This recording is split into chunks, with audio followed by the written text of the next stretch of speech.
Good morning everyone, welcome back to the channel to our new blog. আজকে সকালবেলা বাইরের ঘর থেকে ব্লগটা স্টার্ট করছি, তাও লুচি হাতে। আজকে চা দিয়ে কালকের বাসি লুচি খাচ্ছি। এটা প্রায় এখন লুপ্ত প্রায় খাবার, আমার কাছে আমার খাওয়াই হয় না। তো যেহেতু কালকে রাতে লুচি হয়েছিল, তো এটা একটা টাইমে আমার খুব ফেভারিট ছিল। লুচি থাকলেই বাসি লুচি রাখা হতো, সেটা চা দিয়ে পরের দিন সকালে খেতাম। তো আজকে সেটারই আবার পুনরাবৃত্তি ঘটাচ্ছি, কারণ মাঝে মাঝে মনকেও খুশি করা দরকার। তো চলো খাই, চাটা কমপ্লিট করি। আর কালকে অভি এসেছিলো, রাতে ছিল, সকালবেলা মাকে নিয়ে একটু পরে আসবে। আজকে দুপুরের লাঞ্চটা মা এখানে করবে। আর অভি তখন ফোনে ব্যস্ত, ওর ক্লায়েন্টের সাথেই কথা বলছে। তো চলো দিনটাকে এখান থেকে শুরু করি। গুড মর্নিংটা বলো। Good morning. তাড়াতাড়ি চলে আসবে, কেন বাইরে প্রচুর রোদ বাড়বে, মাকে বলবে তাড়াতাড়ি। বাবা কি আনছো এটা তুমি? মিষ্টি আলু শাক আমাদের বাড়িতে হয়েছে, বাবার চাষ করা। এই দেখো, দেখাও ভালো করে, দেখো যার যার দরকার এসে নিয়ে যেতে পারেন। প্রচুর চাষ হচ্ছে করে। এখানে বসিয়েছি খাওয়াবো বলে, ও খুব উৎপাত করছিল ওর বাবার সাথে যাব, কিন্তু ওকে ট্রিক্স করে আমরা আটকেছি এখানে, নইলে চিৎকার করবে। কি খাচ্ছিস দেখি, দেখা করে দেখি, খাচ্ছিস কি খাচ্ছিস এটা?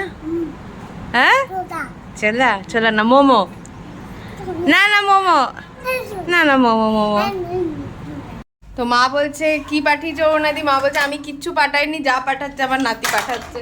ও এত দুষ্টু হয়ে গেছে। এই বলে দে যে আমি সবাইকে পাঠিয়েছি, তুই পাঠিয়েছিস না? তো এটা শেষ করে নিই, তারপরে ভাবছি আর কিছু খাবো না ব্রেকফাস্টে। আর যদি ইচ্ছে করে একটু ভাতও খেতে পারি, পান্তা ভাত। আজকে সব লুচি ভাত পান্তা ভাত এগুলো সব ছেড়ে দেওয়া খাবারগুলো আজকে খেতে ইচ্ছে করছে। বলছো দাদাইয়ার ওষুধটা কি রেখে দাও। দাদাইয়া এটা কোথায় দেয়? গলায় দেয়? হ্যাঁ হাতে দেয়।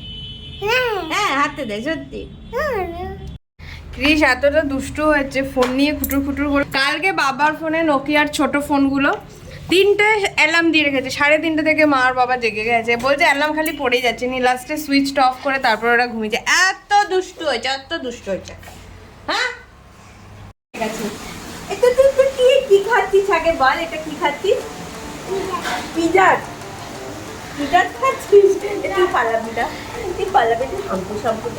হাম্পু দে কৃষ্ণনগর থেকে কত মাইল পার করে তোর সাথে দেখা করতে এসেছে, তাও বর্ধমান থেকে বাস থেকে নামিয়ে দিয়েছে। তারপরে অন্য বাসে তুলে দিয়েছে। কালারটা জানিস তো? খুব বদমাস, কালারটা খুব বদমাস, তাই না? কি হচ্ছে না? কি হচ্ছে? কি করে দৌড়ে গিয়েছিলে? দৌড়ে গিয়ে পড়ে গেছিলে? কোথায়? ছাদে? ওই ছাদে? ও না উপরের ছাদে।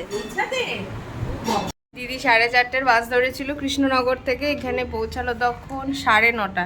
আবার বর্ধমান থেকে বাস চেঞ্জ করতে হয়েছে, যে বাসে আসছিল সেই বাসটার আবার কি খারাপ হয়ে গেছে, দিয়ে তাই বলছে তোর সাথে দেখা করতে গিয়ে আমাকে বর্ধমানে বাস থেকে নামিয়ে দিয়েছে। এইমাত্র এলাম মাকে নিয়ে। বাপরে বাইরে কি গরম! উফ, মানে আমি হাফ প্যান্ট পরে এসেছি, ফুল প্যান্ট পরিনি গরমে। এটাই আমার ড্রেস থাকে গোটা গ্রীষ্মকালে, যেখানে যাই টুকটাক কাছাকাছিগুলো হাফ প্যান্টে কাভার করি। তো এত রোদের তেজ বেড়ে গেছে, মানে কি বলবো, মানে মনে হচ্ছে যেন উনুনের পাশে দাঁড়িয়ে আছি। পাগুলো রীতিমতন জ্বলছে, যতটা ওপেন পার্ট ছিল পায়ে পুরোটা জ্বলছে। এখন তাও একটু ঠিক হয়েছে, আর ও ঠাম্মিকে দেখে খুব খুশি হয়েছে। হ্যাঁ তুই তো বললি বাড়ি যাবো, আমি শুক্রবার অবধি থাকবো মিম্মামের সাথে। আর আমরা কি খাবো রাত্রিবেলা? এসিতে বসে বসে তুমি না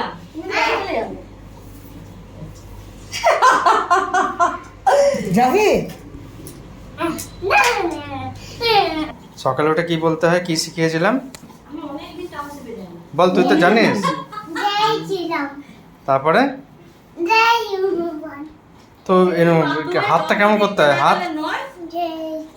হ্যাঁ কি বলছেন দিদি? আচ্ছা, গোটা রবিবারটায় সকাল থেকে ঘুম থেকে উঠে ক্লায়েন্টকে সাপোর্ট সিস্টেম দিতে যেতেই মানে এখনও অবধি দিয়েই যাচ্ছি কন্টিনিউ। আজকে অ্যাকচুয়ালি একটা ক্লায়েন্টের ফ্লাইট ছিল, রিটার্ন ফ্লাইট। তো আমাদের তো ক্যাব বুক ছিল অলরেডি, এবারে ক্যাব ড্রাইভারের কল লাগছে না, ফ্লাইটে বোর্ডিং টাইম হয়ে যাচ্ছিলো। তো সেই ক্ষেত্রে তখন ওলা উবের থেকে ক্যাব বুক করলাম, বুক করে দেন ওদেরকে এয়ারপোর্ট ড্রপ করালাম। তো আমাদের অ্যাকচুয়ালি ব্যাপারটা হচ্ছে, আমাদের যে ট্যুরিজম কোম্পানিটা আছে তাদের কাজ শুধু সেলস করাটা নয়। দ্য কি ফ্যাক্টর হচ্ছে if someone giving you some amount for their trip, তো সেই ক্ষেত্রে আমাদের ওটা রেসপন্সিবিলিটি হচ্ছে যতক্ষণ অবধি যারা ফেরত না আসছে নিজের ডেস্টিনেশন অবধি, ততক্ষণ অবধি যা গাইডেন্স দরকার, যেটা প্রপার চ্যানেল থ্রু গাইডেন্স হওয়া উচিত, ভ্যালিড গাইডেন্স, সেটা আমরা যতটা পারি 100% থেকে ওপরে করি, ঠিক আছে। আর এখন রিসেন্টলি আরেকটা ক্লায়েন্ট আমার দুবাইতে আছে, আবুধাবি, আজকে ট্যুর আছে আবুধাবি উইথ ফারারি ওয়ার্ল্ড। দেন ওরা অ্যাকচুয়ালি ওইখানে গেছে, ওইখানে গাইড পাচ্ছে না, বুঝতে পারছে না কী করতে হবে, একটু এজেড। তো সেই ক্ষেত্রে আমাকে কল করেছিল ওইখান থেকে, হোয়াটসঅ্যাপ কল। দেন বললো Abhijit, driver was telling me that there was no guide, then kindly let us know what is the procedure, because we are not understanding anything regarding the tours and all. So kindly let me know as soon as possible, because we are in the Abu Dhabi and we are not understanding anything regarding the sightseeing tours and all. তো এইসব সিচুয়েশনগুলো আবার আমি ওইখানে যে আমাদের local vendor আছে, তো তাদের সাথে কথা বললাম, তারা বললো হ্যাঁ give us some time, 15 to 20 মিনিটসের মধ্যে তাদেরকে সাপোর্ট সিস্টেম দিয়ে দেওয়া হবে, তার নিজের পার্টিকুলার ট্যুর করে দেন আবার ব্যাক টু দুবাই চলে আসবে। তো এইসব জিনিসগুলো পার্টিকুলারলি করছিলাম। দেখি ভাবছি বিকেলে একটু জিমও করে আসে, জানি না কী হবে, যা রোদ, যদি মনে হয় যে হ্যাঁ আমি যেতে পারবো রোদে, নাহলে স্কিপই করে দেবো আজকে, এমনি দুপুরে গিয়ে লাভ নেই এত গরমে। কালকে জিম বন্ধ এমনিতেও, কালকে সকাল সকাল গাড়িটা ধুয়ে নেবো আমি, ধোয়ার পর দেন আবার আমাদের মঙ্গলবারে আবার জিম ওপেন হবে, দেন মঙ্গলবার দিন আবার জিম যাবো। এই বলছি আমি ওই কচকচিটা রেখে দিয়েছি, আমি তো খাই না, তুমি খেতে পছন্দ করো। কি হাসি। থেকে উঠে পড়েছি, ক্রিশকে আজকে মাকে বললাম যে তুমি খাই দাও দুধ বিস্কুট, কেন কি আমি আর মা, মানে ওই বাড়ির মা যাব একটু, আমি থ্রেডিং করতে যাব আর মা ব্লাউজ বানাতে দিতে যাবে, তো একজনই করে। তো আমি ভাবলাম যে যাচ্ছি যখন মায়ের সাথে, এবার আমি থ্রেডিংটা করেই নিই, কেন কি 1 মাসের বেশি হয়ে গেছে করা হয়নি। আর ও তো খুব ভালো হবে, ওই জানুয়ারি ফেব্রুয়ারি বলতে পারে, তাই জানুয়ারি ফেব্রুয়ারি বলে দিতে একবার। বল, হোয়াট ইজ ইওর নেম? পুরো ফাজিল একটা। What is your name? আচ্ছা ওইটা বলে দাও, বউ বউ, ওইটা বলে দাও, হাতা গেছে, তারপরে দামিন কাছে মুখ, তারপরে এত দাকি বোতল খাতা ও মাথা দেবো ও মা না ওখানে আসবে ছোট মাসিরা। Tata tata. চলে এলাম, এখন আমি থ্রেডিংটা, লাইটটা জ্বালাও তো, থ্রেডিং করে নিলাম, আর মাও ব্লাউজ বানাতে দিয়ে চলে গেল। মা বন্টি মাসি, হ্যাঁ ও চাপিয়ে দিলাম অটোতে, 20 টাকা নিল, চলে গেল।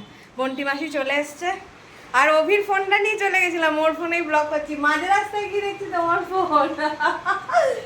এখন যাচ্ছে একটু সামনে মার্কেটে, ওই বাবার প্রেশারের ওষুধগুলো কিনে নেবো, আর ঝিঙ্কুকে কোনো রকমে লুকিয়ে আমরা বেরোলাম। আর এখানে এত গাড়ি চলছে, ওই জন্য ঝিঙ্কুকে নিয়ে এলাম না, এটা একদম মেন রাস্তা, ও এদিক ওদিক ছুটবে, আবার কোলে তো থাকতে চায় না আজকাল, একদম শুধু নিজেই হাঁটবে, সব জায়গায় নিজেই যাবে। তো আমরা ভাবলাম যে আমি, মাম্পি বলছিল ওই গাড়ি বার করে গাড়ি করেই চলে যাবো, কিন্তু গাড়ি করে গেলাম না, হেঁটে হেঁটেই যাচ্ছি, কাছেই আছে, খুব একটা দূরে নয়, হাঁটাটাও হয়ে যাবে, আর হাঁটলে একটু ভালোও লাগে। তো যাই এবারে ওষুধ কিনে নিই। তো এই যে এই ওষুধের দোকান থেকে আমরা কিনবো, আবার দেখি পাওয়া যায় কিনা, সব দোকানে পাওয়া যায় না, এটা ভাবছিলাম সেটাই হলো। 3টে দোকান দেখলাম, 3টে দোকানের মধ্যে একটা দোকানে ওষুধ নেই। একটা দোকান তো এত কনফিডেন্সে বলে নিল, মানে চেক করে দিয়ে দিল যে হ্যাঁ আছে, তারপর দেখছে যে নেই। তো যাই হোক, এই ওষুধটা পাওয়া যায় না, এমনি খুব একটা ক্রিটিক্যাল নয় ফার্মাসিউটিক্যালটা, কিন্তু তাও সব দোকানে থাকে না। দেখি পল্লবদার দোকান থেকে নিতে হবে, আর নাহলে আমি এখন একটু যাই আবার অন্য দাইকে। চট করে গিয়ে ট্র্যাঙ্ক রোডে দেখে চলে আসি, ক্রিস তো রয়েছে, জানি না কি করছে, কিছু করবে না, দিদি দিদি আছে সবাই। ওষুধটা দরকারও আছে, কালকে খাবে খাবারকে, নইলে আর ওষুধ নেই বাবার কাছে এখন। একটা দোকানেও তো পেলাম না ওষুধটা, ট্র্যাঙ্ক রোডের আমরা 3টে দোকান ঘুরলাম, আর এইখানে ঘুরলাম টোটাল 4টে দোকান, এতগুলো দোকান ঘুরে একটা দোকানও পেলাম না। লাস্টে অভি যেখান থেকে বাবার ওষুধ নেওয়া হয় পল্লবদার দোকান থেকে, সেখানে ফোন করলো, আবার ওটাও কালকে বন্ধ। তো বললো যে একটা সবজি দাদা আছে বা কাকু আছে, যাই হোক, কীরকম কি দাদাই তো, তো ওখান থেকে অভির চেনা জানা, ওখান থেকে মাঝে মাঝেই নেয় ঠায়, তো বলে দিয়েছে ওরকম, তো ওখান থেকে কালকেও কালেক্ট করে নেবে ওষুধটা।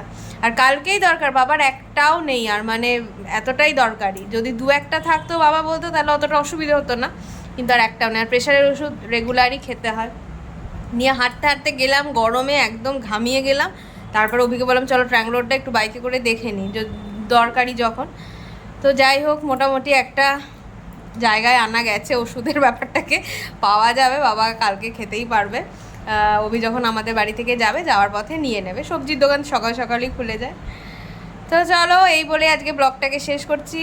আর ও কৃষ নাকি একটু আমাদের কথা জিজ্ঞেস করেনি, ও এতটাই গল্পবাজ হয়ে গেছে, সারাক্ষণ দিদির সাথে বসে বসে গল্প করেছে। তো চলো, এই বলেই ব্লগটাকে এন্ড করছি। আশা করছি ভালো লাগবে। যদি ভালো লেগে থাকে প্লিজ একটা like, comment, share, subscribe. Bye bye.